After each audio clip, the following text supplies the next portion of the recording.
નમસ્તે, મારું નામ છે પવાર સુભાષ. હું ધોરણ 11 સાયન્સમાં ભણું છું. મારી શાળાનું નામ છે દીપદર્શન માધ્યમિક અને ઉચ્ચતર માધ્યમિક શાળા આહવા. SSIP2 અંતર્ગત the startup the mathematical garden. હાલમાં ઘણા બધા ગાર્ડનો ઉપલબ્ધ છે, જેવા કે રોઝ ગાર્ડન, સ્ટેપ ગાર્ડન જેવા વિવિધ ગાર્ડનો ઉપલબ્ધ છે. પરંતુ ભાગ્યે જ કશેક મેથેમેટિકલ ગાર્ડન છે. તેમાં વળી ગામડાઓ તથા નાના નગરોમાં ગાર્ડન ઉપલબ્ધ નથી. મારા સ્ટાર્ટઅપમાં ઘણો એવો ખાસો ખર્ચ થશે નહીં, કારણ કે ઉપયોગમાં ન લેવાતા હોય તેવા ગાર્ડન, બિનજરૂરી ગાર્ડનનો ઉપયોગ કરીને આ સ્ટાર્ટઅપ ગાર્ડનો મેં ચાલુ કર્યા.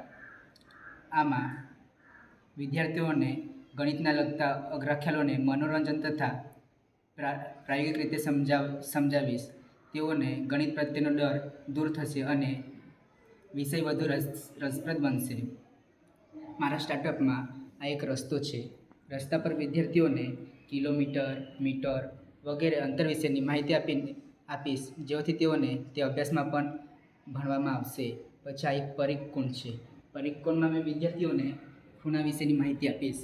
દાખલા તરીકે આ છે 90° ખૂણો. જ્યારે બંને સાઈડ 90° ખૂણો બને, પછી આ બાજુથી 60° ખૂણો બને, ત્યારે આ બાજુથી 110° ખૂણો બને. આમ વિદ્યાર્થીઓને ખૂણા વિશેની માહિતી આપીશ. પછી આ શીશો છે, તેના પર એકી બેકી સંખ્યાનું વિભાજનની માહિતી આપીશ. દાખલા તરીકે બે વિદ્યાર્થીઓ છે. એક વિદ્યાર્થી આ બાજુથી બેસે અને એક વિદ્યાર્થી આ બાજુથી બેસે. આમ બે વિદ્યાર્થીઓ આ રમત રમે તો એકી બેકી સંખ્યાનું આપોઆપ વિભાજન થઈ જશે. એકી બેકી સંખ્યા એટલે કે જેના એકમનો અંક 1, 3, 5, 7, 9 અને બેકી સંખ્યા એટલે કે જેના એકમનો અંક 0, 2, 4, 6 અને 8. આમ તેઓને એકી બેકી સંખ્યા વિશેની સમજ આપીશું. પછી આ છે લપસણી.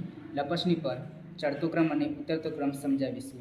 ચડતો ક્રમ એટલે કે નાની સંખ્યા તરફથી મોટી સંખ્યા તરફ, અને ઉતરતો ક્રમ એટલે કે મોટી સંખ્યા તરફથી નાની સંખ્યા તરફ. દાખલા તરીકે એક વિદ્યાર્થી આ બાજુથી પગથિયા સાઈડથી ઉપર ચડે છે એટલે કે ચડતો ક્રમ, અને લપસીને નીચેની તરફ જાય છે એટલે કે ઉતરતો ક્રમ. તેવી જ રીતે આ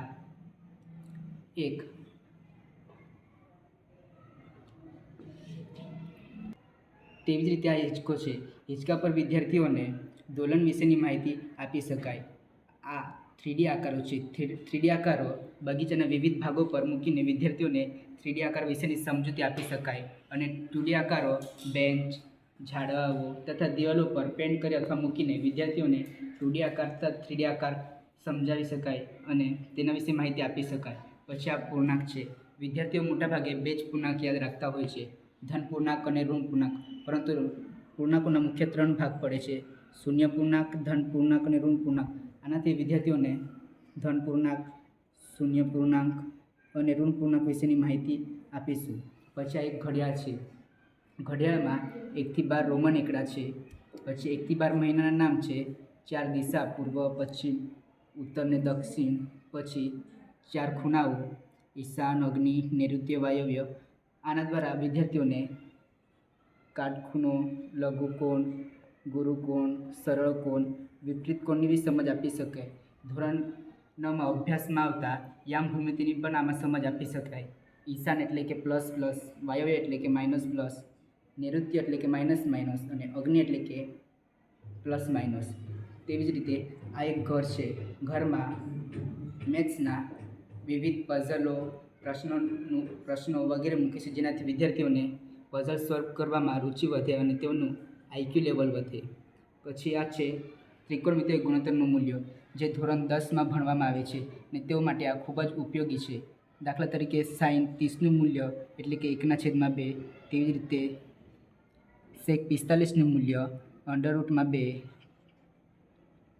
cos 60નું મૂલ્ય 2/3. આવી રીતે તેઓને સમજ આપીશું. પછી આ છે 11 થી 999 સુધીના ગુણાકાર વગરના ઘડિયા, જે JEE તથા બાહ્યતમ પરીક્ષાના વિદ્યાર્થી માટે ખૂબ જ ઉપયોગી ગણાય છે. પછી આ મેજિક કાર્ડ છે. જે વિદ્યાર્થી પોતાના મનમાં જે સંખ્યા ધારે તે હું તેમને કહી દઈશ. દાખલા તરીકે છે આમાં છે, આમાં છે, આમાં છે, આમાં છે, આમાં છે, 8 તમે ધારેલી સંખ્યા 8 છે. હા. તેવી રીતે વિદ્યાર્થીઓને મનોરંજન પણ પૂરું પાડી શકાય છે.